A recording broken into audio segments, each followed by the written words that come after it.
Okay, happy to do that. I'm going to do a Your Stock, Our Take. This is actually a recap on Exro. So, Exro is a company that we have done two Your Stock, Our Takes on over the past year. I'm happy to revisit the company again. And we are titling this segment, Aaron Does Not Understand the Technology. Okay, so I will explain why it has that title in a moment. But Exro Technologies, they are an e-mobility technology company that is developing advanced power control, electronics, and propulsion systems for the electric vehicle industry, serving OEMs. The company trades under the symbol EXRO for a stock price of 29 cents, a market cap of $165 million, and it has almost 570 million common shares outstanding. So that is a lot of shares outstanding. This company has gone to the market several times to raise capital in order to fund its business. So we originally did a Your Stock, Our Take on the company about a year ago, a little over a year ago. I believe it was in June of 2023. We took a look at Exro. My basic conclusion was that the company was pre-revenue, wasn't generating even any revenue, was losing a lot of money. I made the case that the fact that there was no revenue or very little revenue and huge net losses, that Exro was speculative. But I did identify and I did admit that, there were a few things that looked interesting we could keep an eye on. And if the company started to produce actual revenue, then maybe we could further the research. But at that point in time, it was too speculative, and I advised people to stay away from it, at least as an actual investment, as opposed to just a speculation. So I thought that was a very balanced perspective on Exro. But not everybody agreed. And in fact, there was many comments on our YouTube channel basically saying that we did not understand the technology, that we didn't know what we were doing. Some people were very angry. Some people, they toned it down a little bit. So, this comment here, Chap said it best. I think that I am Chap, is what this person is saying. But Exro's technology is too complicated for these guys to understand. Therefore, they do not comprehend the revenue potential. I mean, that's fine. Fair enough. I admitted we did not understand the technology because it is not possible to understand deeply, at least to the threshold that I would consider true understanding, all of the different technologies in the world, that are present in the public markets or that companies are pursuing, especially emerging technologies. But some were, a little more extreme, like this one. Your analysis is worth what I paid for it, zero. Which I thought was a little sharp, but whatever, to each their own. If you want to take that perspective, go ahead. So essentially, what happened over the 7 months or 7 or so months after that, was the stock price of Exro declined about 72%. So when we originally profiled it, 222, and then back in April, um, down to 63 cents. Right. So I think that was actually about 10 months or so after. Now, we thought at that point, given that the share price had come down so much, we would take another look at it. So we did another Your Stock, Our Take, reviewing the financials. At that point in time, there was some indication that maybe we would see some progress in the financial performance, but we didn't. And we continue to say, we think that this is a speculative company. It's not producing any significant amount of revenue yet, and it's burning a lot of cash flow. And so that makes it high risk, but we'll continue to follow it, and we do hope that the company is successful. And once again, that really turned out to be the right move, because since then the stock has declined another 54%, now down to 29 cents. But again, not everybody agreed with our perspective, even after an 87% decline from the original profile on Your Stock, Our Take. And again, we got a lot of angry comments from people that thought we should have had a better perspective of the company, such as this one. I want my 15 minutes back. Pretty worthless analysis. You should really dig in to the fundamentals and not look only at financials. Basically, it's a company that will generate billions of dollars per year in revenue in 3 to 5 years, and their patent portfolio alone is worth a couple of $1 billion. So Again, one of the things I always talk about when I'm looking at these high technology companies is the technology is incredibly complicated. So yes, I don't pretend to be an expert, but most of the people that believe that they understand the technology or the commercial potential, they shouldn't consider themselves experts either.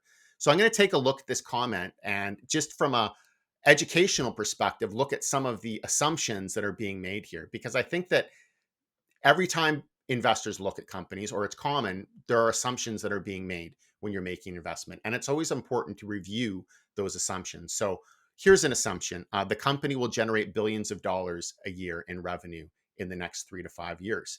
That's a pretty strong statement.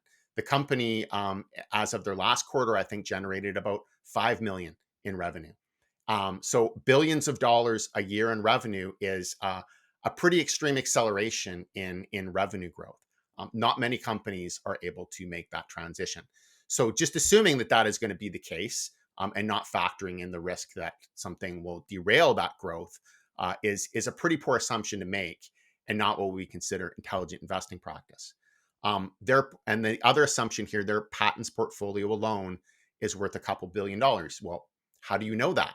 Are you an expert at evaluating technology patents? Have you looked at all the patents and analyzed them? Have you spoken to people that would actually purchase the patents and got an assessment of what the market value is? I'm guessing probably not. And here's another question. If the patent portfolio alone is worth a couple of $1 billion and the entire market cap of this company is less than $200 million, why don't they take the company private? Certainly, they're not getting the recognition that they would deserve then in the public markets. So they could take the company private at a premium of 2 to 3 times the current share price, probably make some investors happy. Um, and it would be an excellent value investment, but that's not happening. So always review your assumptions. But we're not going to beat down on this commenter, and I don't want to beat down on the company either. I want companies to be successful. But what I do is I look at what they're actually producing as opposed to what they're saying they're going to produce in the future, which are always the most optimistic projections that management can make. So the company just put out their Q2 financial results. Why don't we have a look at what this company is actually producing? So we're going to start off by looking at the income statement. Let's take a look at the revenue line. So the company is now generating meaningful revenue, 5.3 million in the quarter compared to no revenue in the previous year. So that's good. They are transitioning to revenue. They're actually selling something now. I like to see that. But there's something else I see here that I don't like, and that's negative gross profit. It actually costs them for every unit that they sell, they actually spend more money producing that unit. So this is like if you own a sandwich shop and you sell sandwiches for $1, but every sandwich, all of the supplies that go into making that sandwich, like the bread and the meat, cost you $1.50.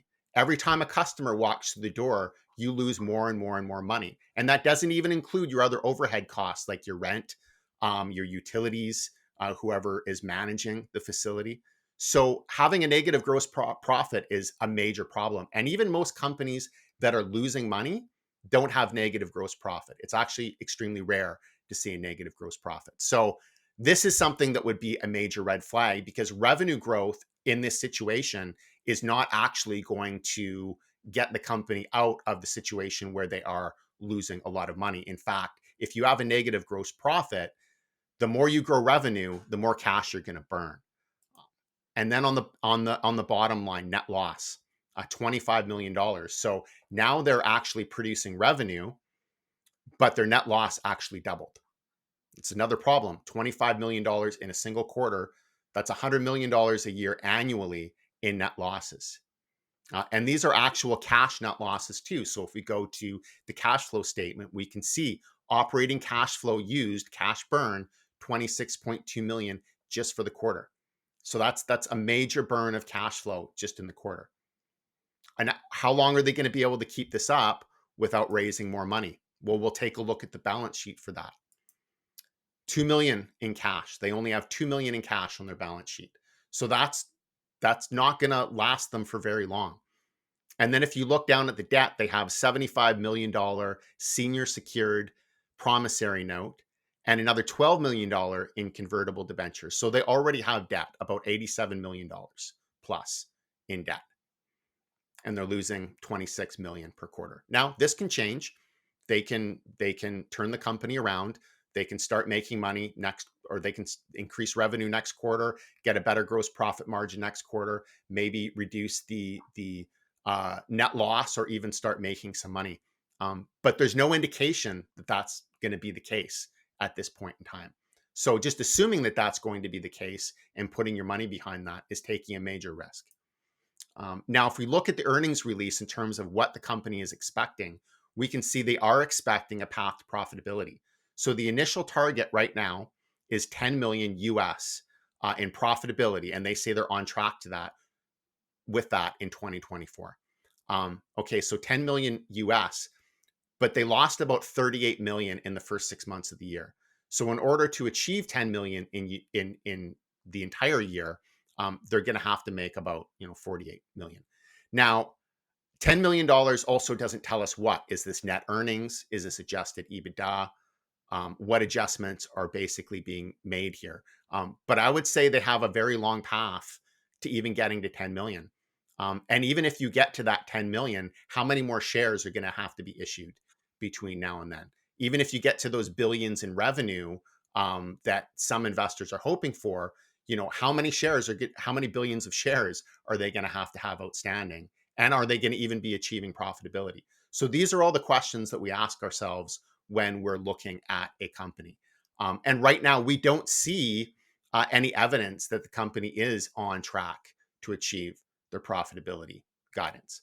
So in terms of just intelligent investing principles, and this isn't about Exro or any company specifically, these are just intelligent investing principles. The profitable commercialization of a newer emerging technology is always going to be inherently high risk. And that means there's always going to be a very meaningful probability that it's not going to work out, no matter how confident you are in that technology. Successful commercialization should never just be assumed. It's always high risk. Now, revenue and profitability, what they do is they do provide tangible validation that the company's business model is economic and that the technology is actually marketable. Now, you can't be an expert in every technology out there. You can't be an expert in every industry of every company that is available in the stock market. But what revenue and profitability tell you is that the people in the industry that company is serving, that technology is serving, that actually are experts in that technology, are willing to take money and actually pay for it. So that's validation of the business model. Now, we've looked at research. We've talked about it before to our clients and on the podcast. Revenue and earnings growth, they are the most important factors, statistically speaking, when you look at the historical data related to long-term stock price appreciation. Now, in the near term, stock prices go up and down. Some companies can do extraordinarily well without any financial foundation whatsoever. But that never lasts long-term. In terms of companies that produce long-term, consistent investor value and stock price appreciation, those companies are almost always companies that are profitable and growing the revenues and the earnings. And then finally, any company with no revenue or that has a substantial net loss, no matter what you think about their technology, no matter what the company is promising about the future potential, they're always high risk. They should always be seen as high risk. If you want to invest in them because you like the idea, go ahead and do it. But you also have to recognize the fact that you're making a speculative high risk investment. Now, we're going to check in on Exro again down the road. I don't want to beat up on this company. This is nothing that is personal against Exro. Would make me extremely happy if when I check in on Exro in a quarter or two, they show significant improvement in their financial performance and the company ends up doing well and becomes a major success story. I support businesses. I support entrepreneurs. I support a technology industry in Canada, which we desperately need, and great ideas. But in terms of actually evaluating an investment idea, there's a very specific criteria that you need to follow in order to do that. So we hope that companies like Exro are successful, but we're not just going to make that assumption especially when it flies in the face of what we're seeing in the current financials. All right. So Yeah. that is all I have to say. Yeah, great job. Like I think there's two things at play here, and like we even kind of went over this in the recent webinar a little bit as well. Is with those commenters, number one, overconfidence bias. Just like these commenters are showing the tendency to overestimate their abilities, like you said, patent valuation, essentially, showing that or believing that they can't and won't be wrong. It's bound to have billions of revenue. And I've said it before on the podcast, and I love this Mark Twain quote. But again, it ain't what you don't know that gets you into trouble. It's what you know for sure that just ain't so. And even in that webinar, I actually used Exro as an example, because again, it's kind of the confirmation bias that is also at play here. Where the confirmation bias is people's tendency to process information by looking for only information that is consistent with their existing beliefs. And there was this individual on a billboard that essentially, right after Exro posted horrible numbers there that Aaron just went over, this person, and the stock was down, I think like 30 or 50% in the day or something significant. They noted the product that looked good before hasn't changed. The management team that looked good before hasn't changed. Revenue up, losses are down. UL certification is done. My expectation is profitability by the year end. But and they say no idea why a startup still not making a profit turned on panic mode. Well, Aaron just went over the reasons why panic mode happened. Mounting debt. Losses were up significantly. Cash flow, losing 26 million in the quarter. The share count is, gross now. Like, are you going to go to the market again and issue shares at, 26 cents? They did. Well, They just so, did. I'm sorry. I don't want to rag on it too much, but I need to stop there. But anyways, I think you did an excellent job, Aaron. And I can say on the flip side, following Aaron's segment, we said Yep. if, because Xro is a way to participate potentially. This is what investors are looking at in electrification. And we said, rather than invest in a company like Xro, we said, why not look at Hammond Power? And if you can see my screen right now, at that time, Hammond Power was trading around the $46 range. Yep. And today we see it at 134.54. That's up 190 plus percent over that same period. And why has Hammond Power gone up? Well, it's the exact opposite of what Exro has been doing. You see here, growth in sales, growth in net earnings. I mean, net earnings were up like 76% in the last quarter. That is driving this company to new highs. And that is why the financials, the fundamentals of this business matter. And if you talk about a company looking to power its way to $1 billion in revenues, as we can see here in December, the year end December 2024, there's 247 million in revenues. Year to or trailing 12 months is 750 plus. By the end of this decade, they have the target of getting to $1 billion in revenues. They're well on their way to doing it far ahead of that time. And that's what we're looking for in businesses. That is what drives your 190% gain versus your, what was Exro down? 80%? Yeah, 87%. So that is the juxtaposition. And we've shown this a number of times on the podcast, looking at two businesses. One, that you can, both businesses that you can potentially play on a theme like electrification. One profitable, great balance sheet, growing, a track record of doing that. The other one with a hope and a dream in that sector, really no underlying fundamentals that would meet our criteria. Again, we wish Exro the best, but we're looking at the numbers, the growth, the history behind the business, and that is how you get a gain of 190% versus a loss of 87%. It's not just us saying this in retrospect, it's what went on the podcast. We talked about investing in Hammond Power, not investing in Exro. Proof is in the pudding. We were told we were idiots at the time, but we like to look back and show, following the numbers, following the growth, That is what you do to invest long term, particularly if you're looking at smaller cap stocks. These are riskier investments, generally speaking. Make sure they're backed by profitability and they have growth there. And then you can get the gains you're actually looking for, not just a hope of a sales at some point in the future. Okay, hopefully that makes sense.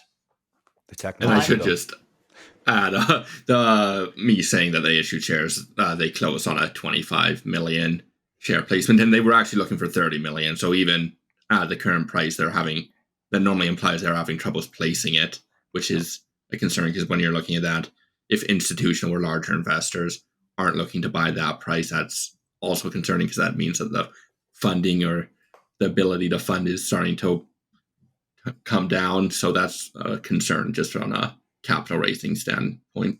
For sure. 25 million, and how long does that last them? 1 quarter, right? Potentially. Yeah. Unless Yeah, they I looked at it, the FFO for the last quarter. So like the first quarter, they've really had revenue. It came out to like 21 million. So that's before all the working capital they had. Like their net income looks a bit nicer in this last quarter as well, just because they had some gains on the debt and a bunch of other moving parts. But you're looking at probably 20 million a quarter right now losing in cash. Mhm.